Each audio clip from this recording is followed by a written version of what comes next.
Okay, now I'm going to show you multi-step equations using addition and subtraction. It's important to pay attention to in these problems because oftentimes students will only solve the first part of the problem and completely forget about the rest. So here are our action posters. And so we've been using these in the other problems, and we'll be using one, if not two, of these in our next problem. So let's take a look at our problem. Mr. and Mrs. Higgins each saved their spare change for a year. Mr. Higgins collected $754 in quarters, nickels, dimes, and pennies. Mrs. Higgins collected $126 more than Mr. Higgins. How much money in spare change did Mr. and Mrs. Higgins collect all year, or for the year? So what I'm looking for is how much money Mr. and Mrs. Higgins collected for the year. And we're going to reread our problem and try and draw out our details. So it looks like Mr. Higgins has some money, and he collected $754. It's a lot of money in just spare change. And then it says Mrs. Higgins collected $126 more than Mr. Higgins. So that means that she has more. My unit bar needs to be bigger than Mr. Higgins. How much bigger? Well, $126 bigger. So that means that this part is 754 and that part's 126. And I kind of have space on the right hand side, so I think I'll do this. Let's do it right here. What I want to know is how much did they collect together? This is obviously a put together problem because I want the total amount from Mr. and Mrs. H. So now we need to set up our equation. So we're going to let the letter M stand for the amount of money collected by both Mr. and Mrs. Higgins. So they both have $754. But Mrs. Higgins has an additional $126. So remember, she has the 754 and the 126 together. She has the same amount and more. Okay, and so that's going to equal M. So when I add this up, first I think I'll add these two together. 754, 754. Could multiply by 2, but we can add it also.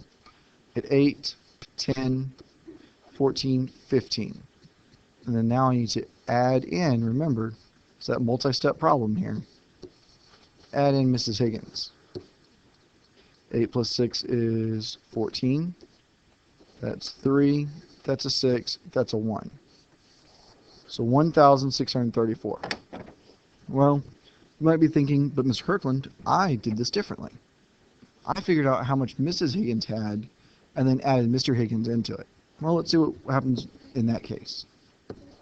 Take 754 and I add 126. I get 10. I get 8. I get 8.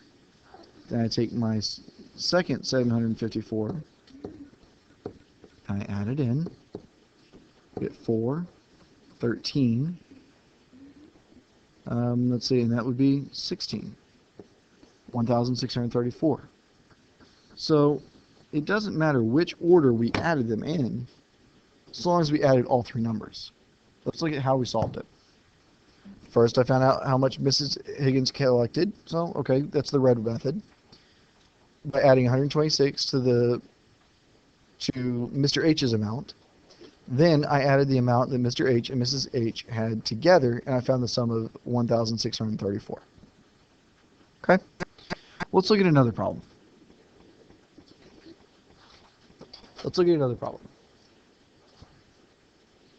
Michael and his family drove to New York for their family vacation. It took them 3 days to drive a total of 1,628 miles. On the first day, they drove 642 miles. On the second day, they drove 579 miles. Write an equation to find t the number of miles the family drove on the third day. I guess they're saying T for third.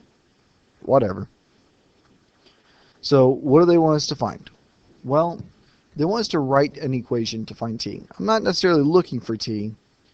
I'm not going to solve it, but they want us to go ahead and write an equation for it.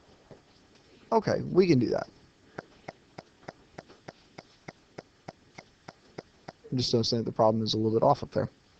Oh well, sorry guys. So let's look at and draw out our problem. And reread our problem here. Michael and his family drove on a vacation. It took them 3 days to drive a total of 1,628 miles. So they drove some miles. And for my unit bar, I'm going to draw it down here so that way I have enough room. So that's a lot of miles.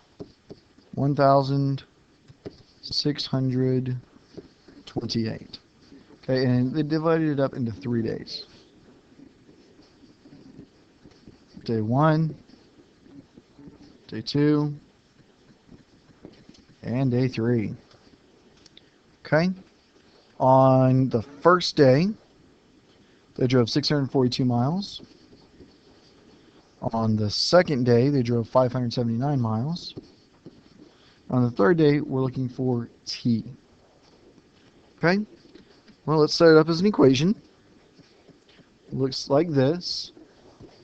642 plus 579 plus T equals 1,628.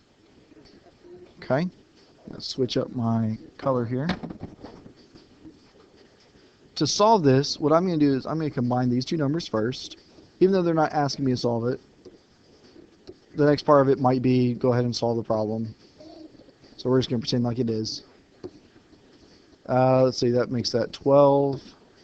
That makes that 12. Okay? And then, so that amount plus T equals 1,628. Well, because of my fact families, I know that I can do 1,628 minus 1,221, and I'll get T. So we'll do that. 1,221. 8 minus 1 is 7. That's a 0. That's a 4. So they had to have driven 407 miles. If I'm going to check that, I would do, well, we already know what that total is, but I would plug in 407 there just to double check. 1,221 plus 407. 1 plus 7 is 8. That's a 2. That's a 6. That's a 1. 1628. Yes. That checks. So that checks. So I'm confident that that is my answer. How did we solve this problem? On the actual solving part, on the equation part, I wouldn't worry about it. Sorry if anybody from the math department's watching this. But on how we actually solved the problem, I would say we found the sum of day 1 and day 2, and then I subtracted the sum